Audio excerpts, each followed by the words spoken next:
on the right, and we will be asking the questions to each one of the guys after each talk. If you do have questions in the meantime, feel free to ask them. We'll be collecting them and asking them to the guys. With that said, I think we're good to jump into Jamie to start the first talk about managing diabetes with the JAMstack. Jamie, you ready? Yep, let's do this. Cool.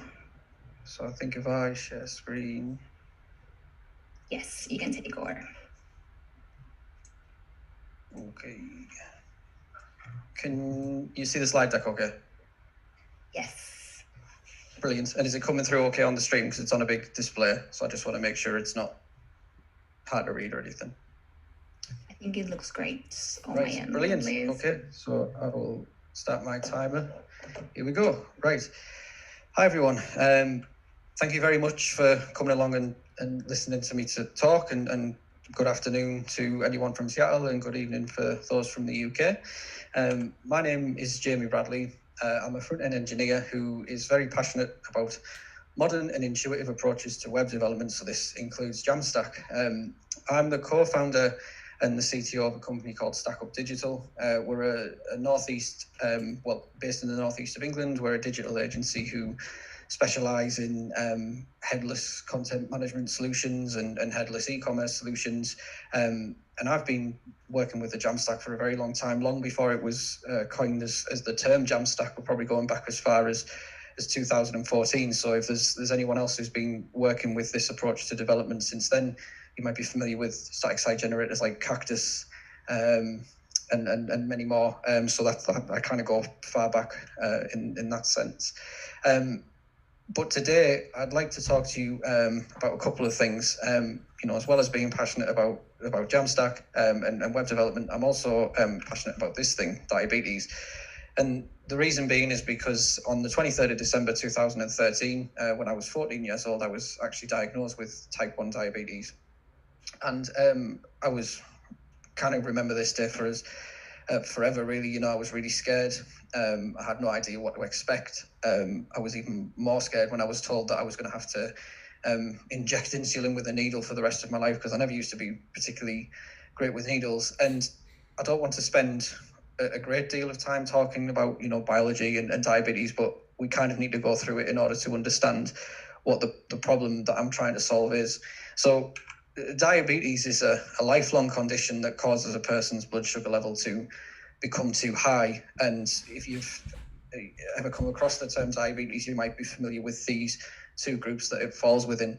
We have type 1 diabetes and type 2 diabetes. Now, this information here is taken from a blog that I wrote on my website, which you can find at jamiebradley.dev. So if you want to get some more insight into this kind of stuff, then feel free to check it out. But the reason why I've highlighted the type 1 section of this screenshot is because that's what I suffer with. Now, type 1 diabetics are unable to create a hormone called insulin. So a healthy person or a person without diabetes has a pancreas, as we all do, and it creates a hormone called insulin. So whenever you have some food, you eat the food, and the sugars from that food will go into your bloodstream. And insulin is the hormone that we need to break blood sugars down. With a diabetic, a type 1 diabetic is unable to create any insulin at all. So blood sugars get really high, and that's how diabetics become ill. Someone with type 2 diabetes is able to create some insulin, but not quite enough to be, classed as a healthier individual. So the way that it's treated is handled slightly differently. So the focus of this talk is going to be very much around type 1 diabetes, because that's my experience. So why does the body do this? Well, we don't really know, which is kind of crazy, but researchers and scientists are constantly looking into this and trying to come up with ways to fix it. But yeah, as I've kind of alluded to, type 1 diabetes is where the pancreas can't create insulin, and the reason for this is because the pancreas has these cells called beta cells, and these are the cells that are responsible for creating the insulin hormone. And for some unknown reason that we don't know why, the body kind of treats these beta cells as an antibody. So the immune system attacks them and they die, and we don't have any, and they can't be recreated. So diabetes is actually what we class as something as an autoimmune disease. Now, as I kind of mentioned earlier, if we don't have insulin, glucose is going to build up in our bloodstream. And as a result of that, people who are undiagnosed with diabetes end up going to the toilet a lot more. They'll wee a lot more. And the reason for this is because there's so much glucose in your bloodstream that your body is trying to get rid of this through the kidneys. So part of this talk is to kind of make you aware of what diabetes is. So something to look out for if you know your friends are complaining about being ill and they're saying they're going to the loo a lot, they might be diabetic. So is diabetes a dangerous disease? So to answer this question, I'm going to present some statistics, and I just want to make clear that the statistics are taken from the Diabetes UK website, so they might not necessarily be the same in the States, but in the UK, as it stands, around 4.7 million people have diabetes, and that's not type 1 or type 2, that's both types. And in the UK, if you're familiar with the way our health system works, we have a system called the National Health Service, which is like a state-funded health service. And diabetes itself costs the NHS £10 billion a year. So that's the equivalent of £19,000 per minute. And someone is diagnosed with diabetes, whether it be type 1 or type 2, every 2 minutes. So immediately we can see that diabetes not only has an impact on people's health, but it also has an economical effect. And the scary thing is that 4.7 million number is rising all the time. So of course the cost is going up all the time. Diabetics are 4 times more likely to have a heart attack, 3 times more likely to suffer from heart failure, and 3.5 times more likely to have a stroke. So, from a health perspective, diabetes can be very dangerous. This isn't to say that it would be, by having diabetes, you are going to fall into that category. It depends on how it's treated, which is something we'll look at in a moment. And diabetics are 20 more times likely to experience an amputation. So people who have, badly managed diabetes and end up being affected with long-term health conditions can experience feet amputations. And the reason for that is because you can get ulcers in your feet, infections in your feet that can't be, where your body can't basically heal itself. So unfortunately, the only way to stop the infection is to amputate. So in answer to that question, yes, diabetes is pretty dangerous. So how do we go about treating diabetes? Well, there's a couple of ways. I've kind of already talked about, how diabetics either don't create enough or don't create any insulin at all.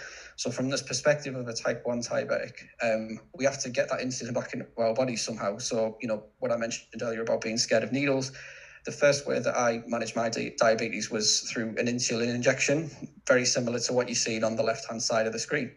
And then another thing that we do is we carry out a blood test. So we need to figure out how much sugar is in our blood at the time of taking an injection. So we have a machine which is inside of here. I'll quickly pull it out. We have these things here which are called lancets. It's like these little strips.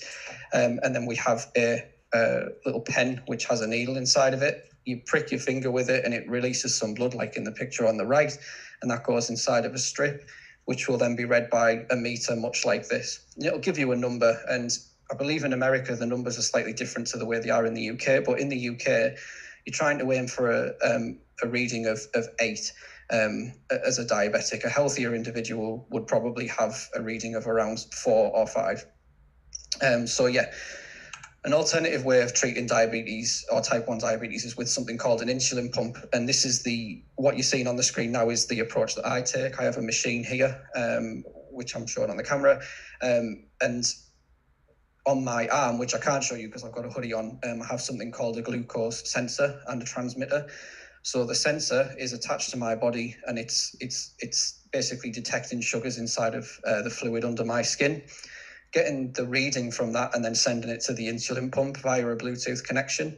And then the insulin pump is actually capable of providing you with insulin based on the numbers that are being sent through the transmitter. So effectively what I'm using here is I have 75% of a pancreas back with effectively some what's the word I'm looking for, with an algorithm that's working out what the reading needs to be. It's quite awesome, really. So the reason why it's really good to have these kind of things is because the better the treatment, the smaller the chances are that things will go wrong. And the reason for this is because if you've got really good treatment like this, you can analyze test results, you can spot trends, and you can start making changes. And I kind of mentioned this earlier about the complications that you get from diabetes, in that if you have high blood sugars for a long period of time and you don't make any changes, then that's when things start going wrong. Because you've got high blood sugars, organs start to fail. When we talk about the heart attacks, when we talk about strokes, liver failure, kidney failure, these are all things that can be the result of poorly managed diabetes. So the way that we can, spot these trends and log this information is in a couple of ways. You might do something through a mobile application. So there are plenty of apps out there on the App Store for Google and iOS respectively. But some of them actually ask you to pay for them, which I kind of understand. I run a business. I understand how businesses run, but I personally don't like the idea of monetizing from a disease that can't be helped. You can go back to pen and paper, which is the thing that you can see on the top right with the little exploding head emoji. There's a printout that you can get which has every day of the week, every meal of the day, and you basically write down what your blood results are, how many carbohydrates you're eating, and how much insulin you've taken, and then you can literally look at it and spot trends. That works for some people, but for me, not so much. And then, of course, you can rely on technology, on insulin pumps, and, it's all good and well me sitting here saying that it's great. Like, I have a state service that's going to give me access to this technology, but that's not always the case. And I appreciate the diabetics in America in particular. You have private healthcare, so getting access to this kind of technology isn't always isn't as easy as it is over this way. So I kind of, at the start of this year, decided that I wanted to take a bit of a stand and do something a bit different. I wanted to develop a community-driven blood sugar management application that would avoid in-app purchases in order to use it. It would be easy to host and deploy, and the reason it needs to be like this is, again, to save money. So we're going to look at services that we can use for free to be able to get this functionality. We want it to be secure because we're posting our, I suppose, personal information on there, and it needs to be fast. So we need a really good experience. And of course, we're drawn to the JAMstack in order to do this, because the JAMstack brings these benefits out of the box. So the next slide, and please forgive me for my illustrations, but is kind of like a high-level architecture of how I wanted this to work. The problem that I suppose, kick off with a negative, is that there's a little bit of effort involved in getting this thing up and running. You do need to be technically minded. You need to have a GitHub account. You need to have an account with Netlify, and you need to have an account with Sanity. So this system is very much targeted towards developers at this stage, but mainly as a proof of concept, which I'll go into later. But my idea was to host the system on GitHub, and then use something called Sanity Create. So if you've ever come across Sanity, which is a solution for structured content, you could go to sanity.io to find out more information. But Sanity have been working on a tool called Sanity Create, which is it's almost like a one-click installer. If you think back to the good old days of installing WordPress from your cPanel, where you would click on the WordPress installer and provide some config, and it would install it onto the server for you. It's that kind of feel, but from a JAMstack approach. Users would then use Sanity as the blood sugar tracker, so they would put their records in there, and then this would instruct Netlify to run a build, and this is where our front end comes in. So the front end has been developed in Gatsby and hosted on Netlify to be distributed across the global CDN, so that it's fast wherever you are in the world. And that's kind of like the way that it would work. And the benefits of having an approach like this is that it will be easy to deploy with the Sanity Create. It's easy to manage dependencies in this way as well. It's open source, so it's free, I suppose. It's there for people to contribute to if they want. It would be easy to use and easy to customize, secure, fast. And then the big thing for me, or the main drive behind this, is that it's easy to share the information with your GP. It's quite cumbersome to take your blood monitor into the GP and then or your healthcare professional and go through your blood results manually via a button. But if we can do this on a tool like this and show them a graph, it will allow them to help you find trends a lot quicker. And finally, it's being built by a diabetic for diabetics. So, I understand what the needs are for people, and that's what I'm delivering. So the project is called Hey Sugar. And there's 2 links there on the screen that you can go to. There's heysugar.health, which is some documentation, and then there's our GitHub as well. Now, I have factored in a very, very quick demonstration. I've got 5 minutes, so I'm going to just switch over to the different screen. So we talked about this idea of using the Sanity Create earlier on. So literally yesterday, I managed to get this onto Sanity Create so that I could show it to you today. But for ease, I'm going to just quickly show this Loom video to show you what it would look like. You would go to the Sanity Create URL, which is available on our GitHub, complete the information like this, and then simply click Create Project. And Sanity Create is then creating the project for me on Sanity. It's doing a clone from the repository that it's created for me because it's connected to my GitHub account.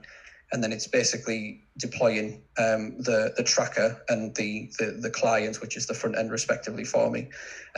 So what was, when I first built Hey Sugar, about 15 minutes worth of work is now being completely streamlined by 3 clicks and entering a bit of text in some fields, which is awesome.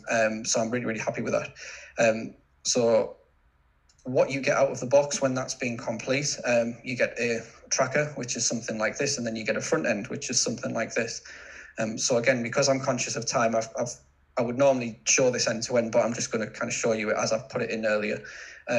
If we were to look inside of the reading section, this is where a person would come in and maybe do a blood test and enter their results. So for example, if I was to come in here and say that my bloods were 4.6, I could then say whether I'd taken an insulin dose. So again, this is very similar to the piece of paper that I mentioned before. I could say, yeah, I've taken 10 units of insulin. And then I'm asking users how they feel when they take the test, because funnily enough, your mood can have a huge impact on your blood sugars. So if you're stressed, if you're anxious, if you're on your period, all of these things can have a huge impact on your blood sugars. I'm quite happy right now, so I'm just going to tick that. In this case, we've taken some insulin, so it would have been before a meal. And then again, asking the question of if you've drank any alcohol when you take the test, because alcohol also has a huge impact on blood sugars, especially when you're diabetic.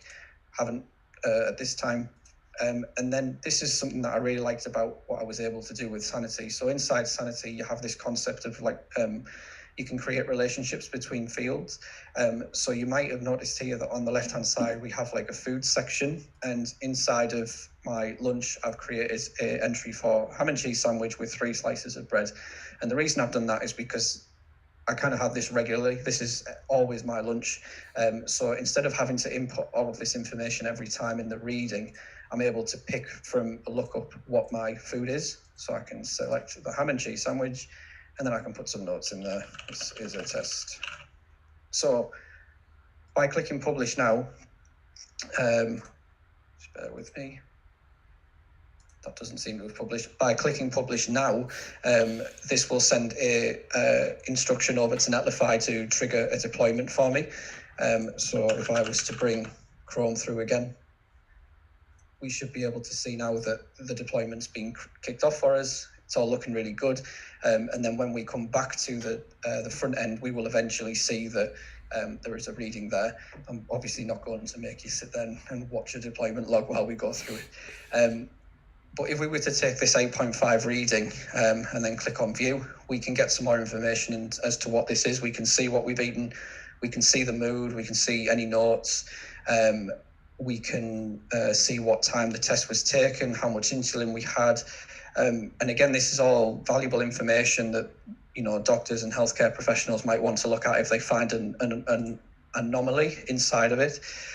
Another thing we can do, which is actually in a previous example, not this one, so I'll just quickly bring that up. So inside of the system, inside of the Hey Sugar system, I've created a settings option where you can put your name if you want to. You don't have to. You can anonymize it. And you can set what measurement unit you're using. So I mentioned earlier on that measurements differ between the UK and the States. This is how you can change it. What your highest blood sugar reading would be, what your lowest blood sugar reading would be. So this is for people who are diabetic or are familiar with diabetes, these are things that you would normally input inside of your blood monitor. And this is what I've enabled on this other example, is this graph example, but it's experimental because it's not being fully tested, so you kind of use it at your own risk. But again, if you have a lot of information, it can all be plotted out onto the graph, which is very similar to what we get on the insulin pump. If I just show you very quickly. So this is like what I get on my insulin pump, and I'm basically trying to replicate that functionality onto a web browser for people who are unable to use insulin pumps or continuous glucose monitors. This is kind of the closest thing to it. And again, you can, assuming you had hundreds of results here, you could scale down and zoom into it so that you could start picking out anomalies with doctors and whatnot. So that's pretty much everything with Hey Sugar, and I think that's pretty much it. Yeah. So as I've mentioned before, Hey Sugar is still like a little bit of a work in progress. I started working on the project in May. I was hoping to be a lot further forward than I am now, but day job and things have been getting in the way. But we are always open to collaborating with other people. Do find us on GitHub and star us and keep an eye on it. We've had a couple of contributions already, which have, been small or big. They've all gone a very long way because they all help. But yeah, I think that's everything. So thank you very much for taking the time to listen to me speak. And I'm happy to answer any questions. Thank you, Jamie. I don't think that we have any questions at the moment, so okay. We do have the chat open, and we have a new guest. So I think we can jump to James. Awesome. Yeah. And then we can do a questions block at the end with everything. Yes. Flora, we did actually have one question. Maxine was asking. Would it be possible to automatically post your readings from your blood sugar monitor? I would like to say yes, but there's various factors that need to be considered on that. So it would depend on things like if there's an API for one, and if the person that manufactured the blood sugar monitor would allow for it. There is another project that was that someone called Scott Hanselman really promoted. He's a Microsoft developer and also a diabetic. And I can't for the life of me remember what it was called. Someone in the chat might know. But basically it's sort of like Hey Sugar, but it takes it to the next level because it pairs with hardware. So if you're looking for that kind of feedback, you might need to look at that. I think it's called Night Watch or Night Scout, I think it's called.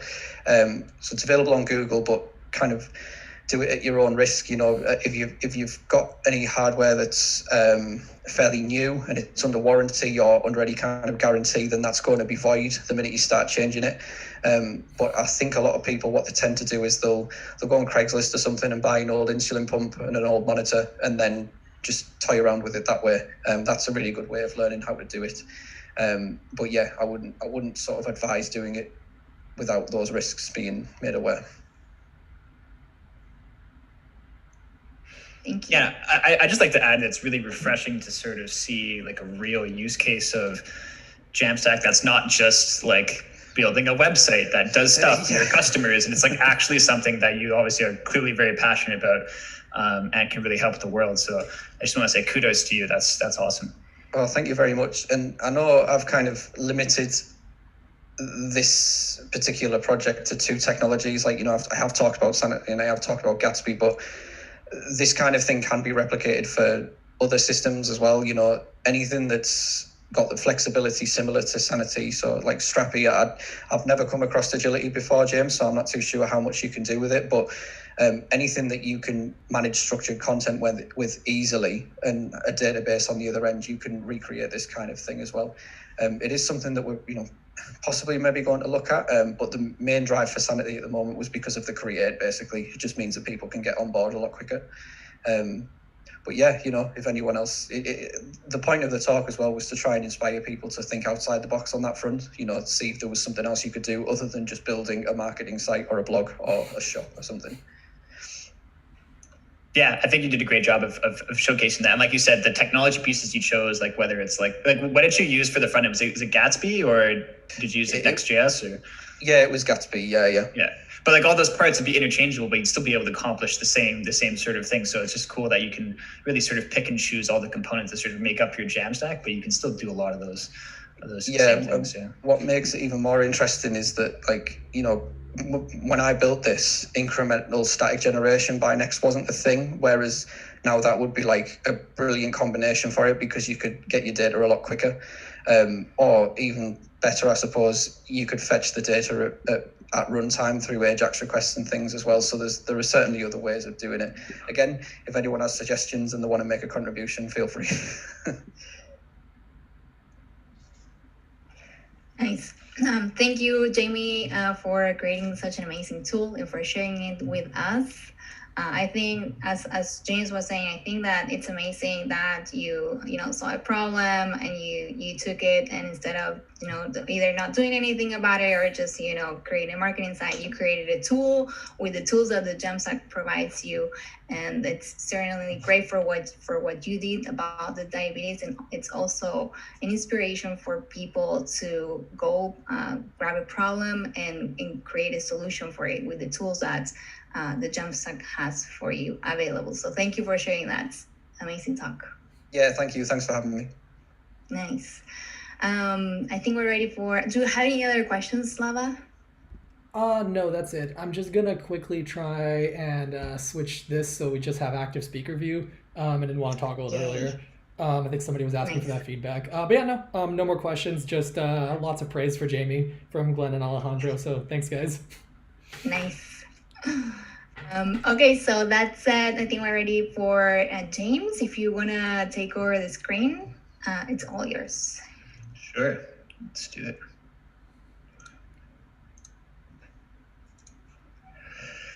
All right, how does that look? Great. Beautiful. All right. I'll also preface this by saying my dog is a little high energy at the moment, and my dog walker wasn't able to come take her out. So you might see her pacing back and forth between me, and if she starts destroying something behind me, please let me know. You're good. All right. Yeah, there you go. Now she's lying down. She's good. All right. So, first of all, I just want to say thank you very much for having me. I've done a talk at the JAMstack Toronto Meetup and been involved there. So it was really nice to sort of collaborate with Seattle on this. And hopefully we can do this more often and share some knowledge, because there's lots of stuff to go around. And one of the things I always realize after doing some of these talks is that, JAMstack is still a very new concept to a lot of people. So I'm sure a lot of people tuning in right now, are really just kind of kicking the tires and wondering what JAMstack is and where it's at. Should I use it? Is it too new? That kind of thing. And, what I hope to do with this talk is shed some light on sort of the current state of it, especially how it pertains to like using it for real world applications, and where I think, it's doing really well and where we can do better. And we can continue to drive this technology and way of doing things forward. So my talk is about giving love to your ex with headless CMS and JAMstack. And when I'm talking ex here, I'm talking the editor experience, not your ex-partner or whatever. But before I get too far into things, for those of you who don't know me, I'm the VP of Product at AgilityCMS. As Flor mentioned, I'm been big into JAMstack for a while now, a couple of years. I guess I was a bit of a late bloomer, not as OG as Jamie. But I really sort of hooked onto the JAMstack concept when I've been working at Agility for over 8 years now, and I'm constantly talking with developers who are building stuff using our headless CMS, and a common theme would come up, and that's, they have requests running at runtime and they connect to not necessarily Agility, but some other slow resource like a database or something. And it like works fine locally, but then it's like you throw like a million users at it and your whole website just crashes. And that's a really hard concept for a lot of developers to be able to sort of build applications that scale well. And so when I started learning about JAMstack, I was like, wow, that's like the solution to that problem. Like if you build a site with JAMstack, you can't possibly screw it up. Well, as long as it builds anyways. So that's what really got me involved in it. And for those of you, Jamie, like mentioned, you said you hadn't come across AgilityCMS yet. We are a headless content management system based out of Toronto, Canada. We've been around actually for quite some time. We were always headless, like a decoupled CMS, really since 2008, actually. Kind of before it was cool. I don't think anyone used the term headless back then. JAMstack wasn't even a thing back then either. And we sort of started off building a really tight integration with Microsoft, actually, Microsoft.NET. So like you build a site in .NET and it worked really well with the platform. We had an SDK that would synchronize content from our headless CMS down to your site. We still have a lot of customers on that right now, but we're really looking at JAMstack as the sort of, the next sort of iteration of sites that are being built. And we have a lot of those being built in our platform right now. Several have already launched with great success. So we're really doubling down on JAMstack here and sort of getting away from the sort of traditional sort of server side rendering of things and at least showing JAMstack as a viable alternative to a lot of this. So a little bit more about us. We are the only headless CMS with built-in page management, because that we strongly believe. So we have, structured content just like Sanity, but we also have a concept of pages, and that's sort of baked into the system. So it's really easy for editors to be able to understand how your content is organized, as it usually stems from pages on a website. It's been built, our whole backend, our whole CMS has been built by developers like myself over the course of a decade. So it's solid, it's not brand new, and we have a lot of enterprise customers using it. So we're big enough for billion-dollar brands, but at the moment we are also small enough to really care about each and every user. And if you don't take my word for it, here are some of our customers, just some of them. Some of them are really big Canadian brands, like I'm going to plug the Hockey Canada thing in there. But there's also some really big American brands that are on our platform as well. So what Agility's vision is, and the reason why we really build our product and what we really care about is we want to build an environment that can, we want you to be able to build a system that's going to stand the test of time. And so that when you rebuild your website as a company or as an individual, you're not starting from scratch every single time. You're not tossing everything out the window and starting from scratch, because that's really hard to do, especially when you're talking like, millions of content items and that kind of thing. Like that's really hard to do. So what we're trying to teach everyone is, be able to build fantastic content architecture, structured content, and be able to build that foundation to stand the test of time. And that's what everything we do, all of our features are all built towards that goal. But from actually building a site, like a website, the success of that involves three pieces, and that's the user experience. So that's the user experience of actually the people actually using your website. Obviously, if you're building a website, you want your users to be able to use it. That's number one. Second, you need to be able to provide a good experience for your editors. How do your editors, the people that are actually the stakeholders of your website, going to manage their content? If they can't manage the content easily, you're not going to have a successful site, because they have trouble actually managing and updating the content. And then lastly, the developer experience. You need to be able to give a good experience to developers to actually build the site. And we think, if you can nail all three of those factors, you're golden and you're off to the races and you're in a really good state to be able to succeed. So, let's take JAMstack, that concept, and put that aside for now. Let's look at how do these sort of experiences stack up in different scenarios? So let's think, you have a website, but you don't have a content management system, which means you can't really manage the content. If you're a developer, you have to go in there and, if you want to change content, you got to go into your code, change it. Even if it's marked down, you would have to go into code, change that, and deploy it. So that is actually a pretty good experience for a developer, because the developer is comfortable in that environment. They can update things easily, and they really have full control over the user experience. So, the world's their oyster. But when you're looking at the editor experience, if you're not a developer, you're you're kind of out of luck, right? You can't really update content. You have to rely on a developer to update the content. So there really is like a non-existent editor experience there. So not a great editor experience. Kind of altogether, it's not going to be that great. Fast forward a little bit, and then it's like, okay, let's look at traditional CMSs that we have sort of come to know over the years. Things like WordPress, Drupal, Sitecore, technologies like PHP, .NET. They actually did a really good job with the editor experience, because they've been built over the course of years, and marketers and editors, they love their WordPress. They still love their WordPress today. Same thing with Drupal, Sitecore to a certain degree in the enterprise. Great editor experience. They have a lot of control over their content. However, the developer experience can be a little underwhelming.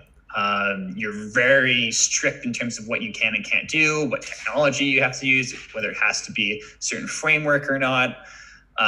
You're really sort of hemmed in what you can do. And because of that, the user experience can also hurt, right? If you can't do what you want to do, you may not be able to deliver the best user experience to your users. So it's like good, but still not great, kind of underwhelming. Now let's look at let's look at building a website that is connected to a headless CMS, like Agility or Sanity, Prismic, Contentful, etc., and a JAMstack framework. Okay, great. Now we're looking a bit better. We've got a fantastic developer experience, amazing UX, because we can utilize all this modern tooling. But again, the editor experience, we're kind of forgetting about it now. It's like the last thing we're thinking about. And this is where I really want to put a lot of emphasis in my talk, is we're still not hitting it yet. Even though JAMstack's great, we can build a lot of things, we're missing out on the editor experience. And as long as we're doing that, JAMstack isn't going to continue to grow into the enterprise market yet. And if that doesn't happen, then a lot of people aren't going to be able to use JAMstack. So let's take a look and see, okay, what's wrong with it? What's wrong with the editor experience? And how can we, as developers, improve that? Because we have the tools available right now. We just need to make sure that we build it the right way. So let's look at what are the complaints? What are editors complaining about right now with JAMstack sites? Number one, common complaint is that they can't preview content updates in real time. And that's because when you build a site with JAMstack, your content doesn't update unless you rebuild your site. And that means it may take some time to rebuild your site. They're lacking the sort of quick feedback of being able to change content in a system and then be able to just open up a browser tab and see that change happen immediately. And they're so used to that, especially someone coming from WordPress or Drupal or Sitecore. They're like, how come it doesn't work like that? And they think something is wrong or something is broken. Number two, limited control over creating, deleting, and just managing pages in general. I'll talk a little bit more about that later, but that's the idea of using headless CMS with structured content. The developer is creating all the structures and often just creates the routing directly into the app. And editors don't have control over creating brand new pages and controlling what content is actually on them. Which leads me to my second point, or my third point, is limited control over what is actually on each page, not to mention just managing what pages are actually in your sitemap. Then you've got inconsistent or inefficient content workflows. And this sort of leads back to hey, I published something, I went to my website, and I'm not seeing the update yet. And maybe it's delayed because the build in Netlify or something is taking a few minutes, and they just haven't realized that, and they don't really know what's going on. Or maybe a build failed in Netlify because something happened. They don't really have that understanding of, oh yeah, it's my build, I'm gonna go fix it, because they're not a developer. So that's another thing too, is you gotta look at that, is how are you gonna handle feedback when builds break, and that kind of thing. And then lastly, publishing content just takes too long. Even if builds do go through correctly, they don't want to be waiting, even if it's just a few minutes, it's them sitting there hitting F5 on a browser tab, trying to make sure that their content gets updated because it's their job. And if that content doesn't get updated, they're on the line, not the developer. So it's really important that we listen to these editors, because they're the ones that actually drive all the content updates. My sixth point here, although I only have 5 points, but they feel powerless because of all of this. So we can do better. It's not a question of like, oh, we need to wait till these features come in. No, there's actually things we can do right now to address all of these things. So here's how. All right, Pup, it's okay. It's okay. Here's how. We're going to give them a preview environment, number one. Give them a preview environment where they can actually preview things in real time. I'm going to cover that in a moment and how you can accomplish that. 2, give them the gift of page management. Allow them to determine what pages are in their sitemap and what content is on each page. Again, this is what they come to expect from a CMS. They should be able to do that with JAMstack. And then lastly, publishing content, it's got to be fast, as fast as possible. And you have to constantly be looking at how can you make it faster and never be satisfied. So ways you can actually do this right now. And similar to sort of what we were talking about with Jamie's talk, is that there's lots of different ways you can do this. What I'm talking about here is not necessarily specific to Agility, Next.js, or Vercel. You can do the same things with Gatsby and some other systems. But page management is one area where you'll see that AgilityCMS really has an advantage over some of our competitors. So this is one of my favorite sort of stacks right now that I'm talking to a lot of developers about when they're saying, hey, I want to build a JAMstack site. I got a lot of pages. I have a team of editors. I'm going to build some stuff. Right now I'm saying, hey, use Next.js, use Vercel, use Agility. I'm trying to coin the term NavStack. I don't know how it's going so far, but I just let the Vercel team know today that we was doing a talk and I was using the term NavStack, and they seem to like it. So we'll see if it takes off. But yeah, quickly, high level, what is Next.js? What am I talking about here? Next.js is a React.js framework that started off just being able to sort of be a more fully featured React app that you could actually run on a server and be SEO friendly. It started off as like, hey, I want to run React, but I want to run it in Node.js. That's sort of how the Next.js platforms began. It's open source. But recently, and actually Jamie mentioned it earlier in this talk, is that they just recently released static site generation. So you can actually statically generate your entire Next.js site, or you can actually have parts of it, actually run in real time, which is really cool. But similar to Gatsby, you can build a site with React.js and you can export it to just raw HTML.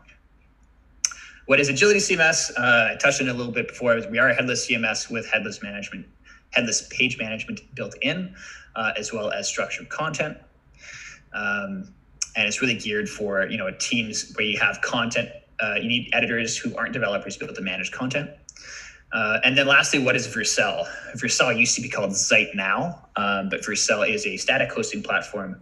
Actually, I shouldn't say that. It's not necessarily just static hosting platform. In this context, we are talking about static hosting, but they can host, I think, some other Node.js apps too, or at least serverless functions. But it pairs extremely well with Next.js. And you'll see why.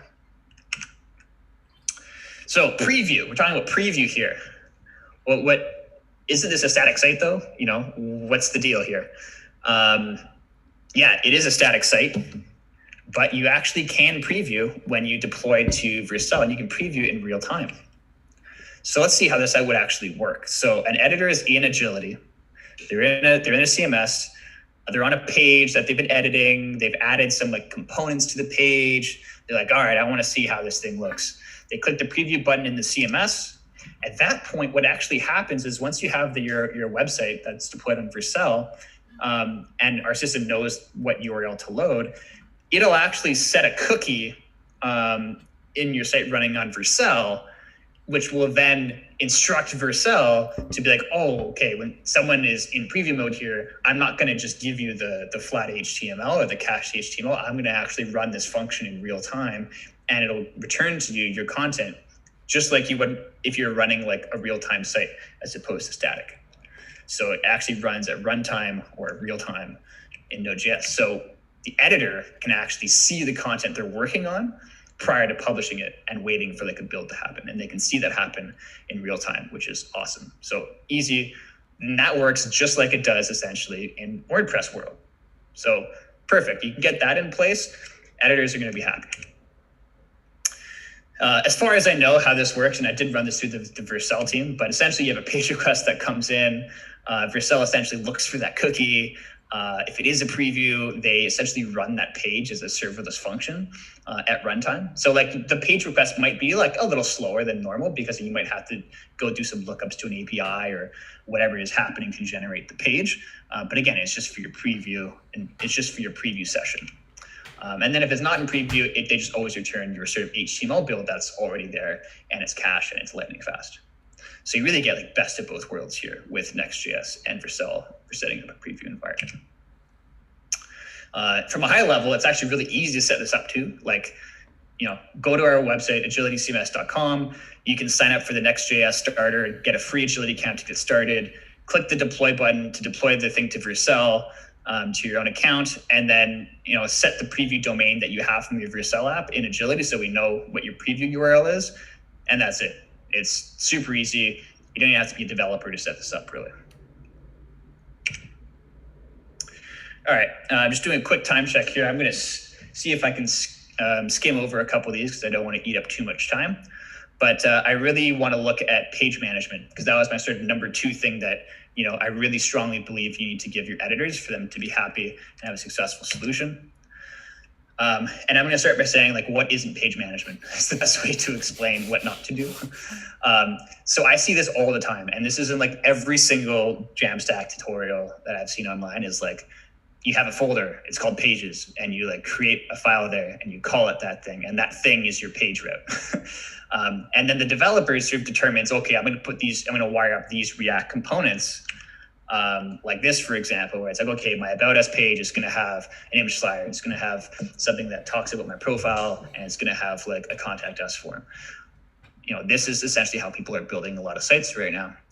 And while you might have this hooked up to a structured content CMS that allows them to control what images are on that image slider, what's on your profile thing, what's on your contact us form, it doesn't give the editor the ability to create a page and control what order those components appear or what components are on each page. The developer is dictating that, which really, again, goes back to the editor feeling a little powerless. So they feel constrained, and really put yourself in their shoes, right? If they have to go to you every single time, or they can't modify certain things, they're going to feel frustrated.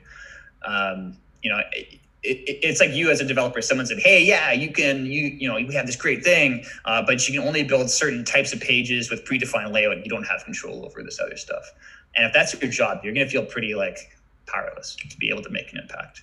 So, that's really the same reason why developers don't like traditional CMS. So we really need to, listen to editors on that one.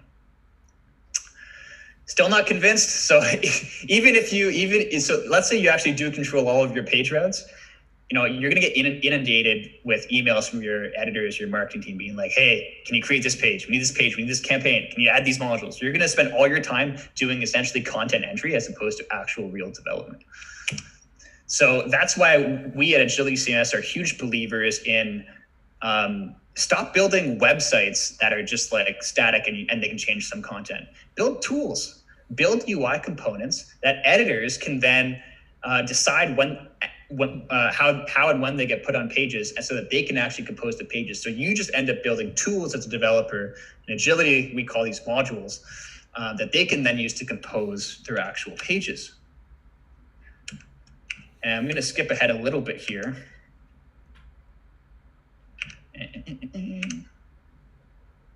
Yeah, this is an example of like a module in your code.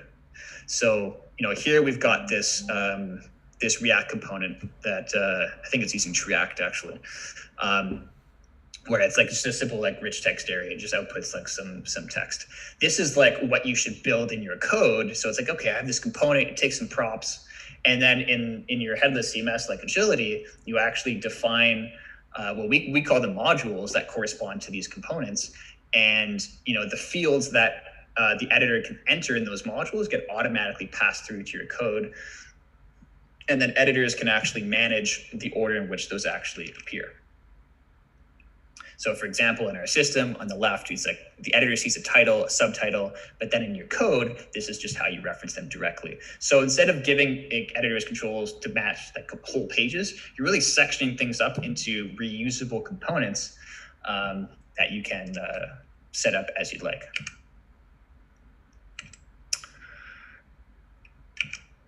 And finally here, with the Power Page Management, you give them the ability to create all the pages they want and control exactly what is on each page. But then finally here, the last point I wanted to highlight was like, okay, publishing. So it's like, all right, you got preview is good. The editor can create any types of pages that they want, and they can add any sort of UI component they want, at least that I've sort of predefined. The final thing is, all right, how do we speed up, how quick it is to publish content? So, the experience actually with using Next.js, Agility, and Vercel, or the JAMstack, is the editor in the CMS would go ahead and click publish. Then, either a user or, the person that just clicked publish, probably one of the first things they're going to do is open up a browser tab, like, all right, I'm going to go check my live site and make sure that content I just published is actually live. So they're going to go navigate to it and be like, okay, is it live? What actually happens is that Vercel will actually regenerate that page in the background. So if someone accesses a URL, the next time someone accesses that page, they're going to get an updated version of that page. So Vercel will actually go regenerate just that single page route and update that page for you. So that means that if Vercel is doing all of this work in the background, constantly refreshing your content, but the users always see the latest cached version. So the next user to go back to that page after you've published something is going to see the updated content automatically. And the biggest thing there is, look, Ma, I just published a bunch of stuff, no builds. When you first build your site, you do have to do a full build of your site, but you can, with Vercel, they sort of enable you to have these like incremental builds, right? Where they're just sort of rebuilding each page as opposed to having to rebuild the entire site. That means you can have, a site with like thousands or, tens of thousands of pages and not have to rebuild the whole site after every change, because that is just not realistic. So the power that Vercel gives you to be able to do that is pretty amazing. And I highly encourage you guys to go play around with our AgilityCMS Next.js starter, play around with how it works in Vercel and get a feel for it. What we have with our GitHub starter is we're connected to a sample Agility instance that gives you pages and content. Behind the scenes, it uses the getStaticProps function, which is new for Next.js for static site generation. It supports full page management built in. So, we give you a handful of modules out of the box to play around with. And then in our CMS, you can just start creating brand new page routes and adding new pages directly through the CMS. You hit preview, preview will just work. You'll get the latest content automatically, no rebuilds or anything like that. And then we actually use the revalidate tag with Vercel, which kind of enables those incremental static builds where it just regenerates those one pages. So to sort of sum up my talk here, build modules, not websites. Build small components that your editors can actually use to compose the entire website. And trust me, you'll be a much happier developer. You'll have happy editors and hopefully happy users. Thank you, James. Yeah, thank you. That was amazing. Yeah, I can confirm the editor request for having quick previews and the ability to have control over all the modules and the templates or anything that they can modify. They will love it. So I'm sold for the build modules. And so fantastic. Thank you for sharing that. You're welcome. Do we have any questions, Lava? So far, no. We do have a clap emoji from Maxime. Thank you for that. But yes, I'll take that. Emoji. Yeah. Yes. So I do have one question. So you mentioned that you have page management. Is there any specific that you have for SEO? Because you are the one CMS that is handling page management different, and SEO is one of the big promises that we have on the JAMstack. So I wanted to ask you about that. Yeah, great question. So actually, I'll answer that question in how you might do it in other headless CMSs. So in other headless CMSs, you don't really have a concept of pages. You just sort of have items or a list that you can sort of define and then query. So like you might have, let's say you have a list of blog posts. You as a developer, it's your job to be like, all right, I'm going to create this like content model called a blog post. It's going to have a title. It's going to have an image. It's going to have like a URL and a bunch of other fields, right? And then it's like, oh, but I should probably add like a meta description field or a meta keywords field. It's sort of that, it's up to the developer to be like, oh yeah, I should probably have this field for my editors. Right? And it's like, if they don't have that, then like an editor is like, hey, how can I manage my meta description for this? And then you're like, oh shoot, I forgot to give you a field for that. Hold on, let me go build that for you. And then it's like, you got to do the same sort of thing for any sort of page you might have. So it's like, it just puts a little more extra stress on the developer to be constantly thinking about, okay, do I have SEO properties? Can the editor control these things? One of the things that people like about AgilityCMS and our built-in page management is that everyone's concept of pages in Agility is the same across any type of instance you have. So, from different types of instances from different customers, obviously their content architecture is going to look vastly different from each other. They just have different types of content. But pages, those are like, a page is the page, right? Like you create a page in Agility, it has built-in SEO properties that are just always there. So you as a developer, it's your responsibility to be like, oh yeah, these fields are here. I need to make sure I actually output those in the right place. And we developed our starters with that in mind. So it's like, that just sort of is in there by default. So, we're trying to build these starter sites that sort of give you a lot more stuff that works out of the box, or at least be able to show you how it should work out of the box, so that developers can follow that and sort of not go down that problem of, creating an architecture system that an editor doesn't really quite understand. Because let's be frank, you're an editor and your job is to update content. Someone's going to be like, hey, we have this page here, update this content to change these words, and if they log into headless CMS with structured content, they're just all right, well, what list or item is that text even in, right? They have to like intuitively know how everything is structured, which isn't always easy. Whereas if you have, a page tree, for example, that can be like, oh, okay, well, I'm looking at the URL and based on the URL, I know where this page exists. And then I click on that page. I'm like, oh, okay, well, I see this module here that looks like it's outputting the same type of thing that I want to modify. They click on that and they see their content. So it's a lot easier for them to navigate where things are.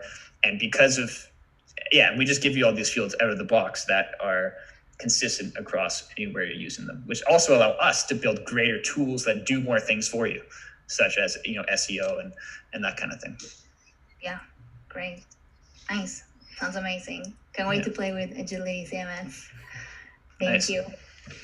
So I think we have some closing remarks. I can share my screen, I think. Let me take over.